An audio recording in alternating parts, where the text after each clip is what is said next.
पटाखे का नियम है देहरादून सहित कई जिलों में, लेकिन हालात क्या हैं हम बात करेंगे सनी से। सनी बीते कई सालों से पटाखे का कारोबार करते हैं। सनी भाई, आप कई सालों से देख रहे हैं, इस बार जो कोरोना का दौर है, नियम सख्त है, तो क्या बदलाव देख रहे हैं? बदलाव ये है सर, ये जो आतिशबाजी का जो व्यापार होता है सर, ये ऐसा नहीं होता कि आपने कल परचेज़ करा और परसों पटाखे लगा लिए। इसकी सर प्रॉपर प्लानिंग चलती है, 1 से 1.5-2 महीने की प्लानिंग चलती है, और उसके बीच में कोई सरकारी आदेश आ जाता है जी ग्रीन पटाखे बजेंगे, तो व्यापारी आदमी के लिए सर बहुत दिक्कत है। मैं बहुत छोटा सा आदमी हूँ, मैं अगर 1.5-2 लाख रुपए माल लगा के बैठा हूँ, अगर कोई सरकारी आदेश आ जाए कि ग्रीन पटाखे बजेंगे, मैं तो बिल्कुल लॉस हो गया ना सर, मेरा तो बिल्कुल ही ख़त्म हो गया। पर यह है कि ग्रीन पटाखे होते क्या हैं, शासन ने आज तक लोगों को खुद जागरूक नहीं कराया है। पर यह बात है कि लोग ले नहीं रहे हैं, बिक भी नहीं रहा है, बैठे हैं फिर भी। अच्छा, अगर लोग आपसे ये पूछें कि ग्रीन पटाखे हैं क्या, ग्रीन पटाखे बेचते हो आप, तो आप कहोगे क्या? सर मेरे पास नहीं, मेरे ख्याल से मैं 100% श्योर हूँ कि पूरे देहरादून में किसी के पास ग्रीन पटाखे नहीं होंगे, और शायद मैं जिन्होंने आदेश भी किया है शायद उनको भी शायद नहीं पता होगा कि ग्रीन पटाखे होते क्या हैं। वाकई ही सही बात बता रहा हूँ कि सरकारी आदेश एयर कंडीशन में ऑफिस में बैठ के आसान है आदेश करना, उसको धरातल पे निभाना बहुत टफ काम है। अच्छा, क्या लगता है कि आप लोग जो साल भर इंतजार करते हो इस कारोबार के लिए, आप लोग के संग मजाक कर दिया गया ग्रीन पटाखे के नाम पे?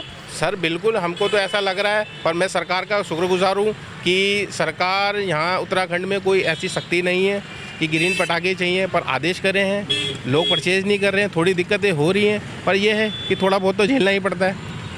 अब आपको यहाँ से उम्मीद क्या लग रही है? आपने 1.5-2 लाख के सामान को सजा लिया है, आप मुख्य बाज़ार में है, घंटा घर है यहाँ पर, आपको लगता है सुबह से जिस तरह का रिस्पांस मिलना चाहिए था आपको मिल रहा है? बिल्कुल नहीं जी, इस बार तो मेरे को लग नहीं रहा है कि मेरी अपनी कॉस्ट के जो पैसे हैं वो भी आ पाएंगे।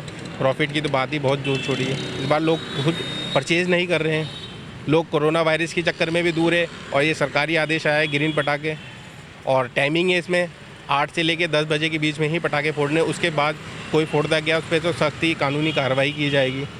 तो जैसे ही लोगों को बताया गया, लोग ऐसा तो है नहीं कि प्रशासन का सम्मान नहीं करेंगे, सम्मान ही करेंगे, पर यह है कि जैसे है तो अब करना ही पड़ेगा जैसे आ गया सर।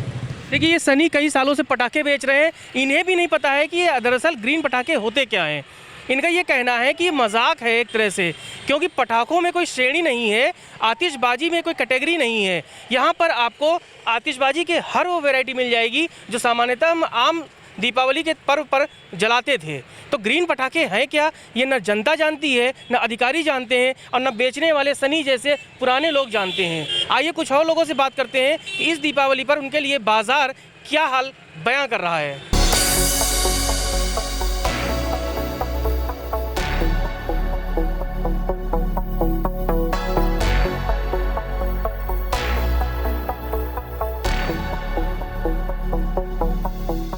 पटाखों के बाजार के बाद अब हम आए हैं स्वावलंबी मेले में।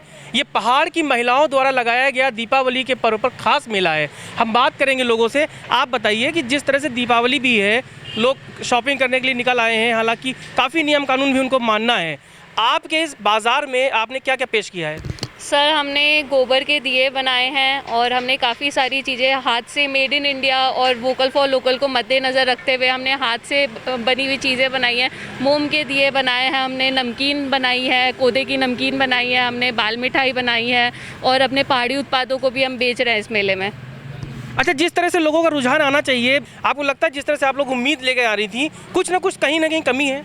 कमी तो है, लग रहा है कमी। जो हम सोच रहे थे कि हमारा आज सेल बहुत अच्छी होगी, उसके हिसाब से हमें अभी लोग दिखाई नहीं दे रहे हैं, तो दिक्कतें तो आ रही हैं, लेकिन एक प्रयास किया है, उसको सफल दिखता है कैसे बनेगा। अच्छा, आप बताइए क्या क्या पेश कर रही हैं आप यहाँ पे? अगर लोग शॉपिंग करने आए, खरीदारी करने आए, तो हम देख रहे हैं सैनिटाइज़र से लेके और मिट्टी के दिए तक हैं। क्या क्या चीज़ें हैं सर? यहाँ सभी चीज़ें हैं। मिट्टी के दिए हमने हाथों से बनाए हैं, गोबर के दिए बनाए हैं, उनमें हमने मोम वगैरह सजाया है।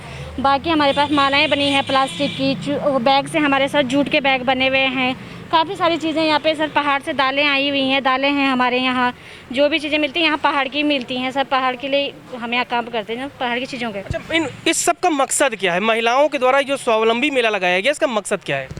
समर से सर हमें महिलाओं को एकजुट करना है। उनके लिए हमारा जो काम चल रहा है यहाँ पे, मतलब हम चाहते हैं कि जितनी ज़्यादा महिलाएं हमारे समूह में काम कर सकती हैं, सभी महिलाएं आए और उनके लिए हम जितनी सेवा कर सकते हैं, सर हमारा यही काम है यहाँ पे ना, महिलाओं के लिए।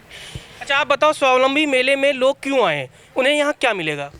सर उन्हें यहाँ देखने को भी बहुत कुछ मिलेगा और उनको रोज़गार मिलेगा और उनको पता चलेगा कि यहाँ पे क्या क्या चीज़ें बनी है, क्या क्या चीज़ें होंगी।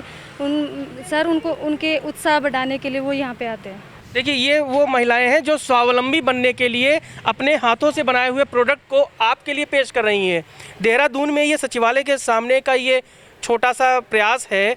आप भी यहाँ पर आइए और इन महिलाओं के बनाए प्रोडक्ट को खरीदिए, क्योंकि लोकल को ही अगर हम प्रोडक्ट को अगर प्रमोट करेंगे तभी हमारे देश में स्वावलंबी होंगी महिलाएं। और यही तो है उत्तराखंड के महिलाओं की पहचान कि वो पहाड़ के उत्पाद हो या पहाड़ की सियासत हो या पहाड़ का आंदोलन हो, हर जगह उनकी भूमिका सक्रिय रही है, आगे रही है। तो इस दीपावली आप भी मनाइए स्वावलंबन के साथ और दीजिए इन महिलाओं को हौसला। कैमरामैन प्रदीप बिस्ट के साथ आशीष तिवारी, जय भारत टीवी, देहरादून।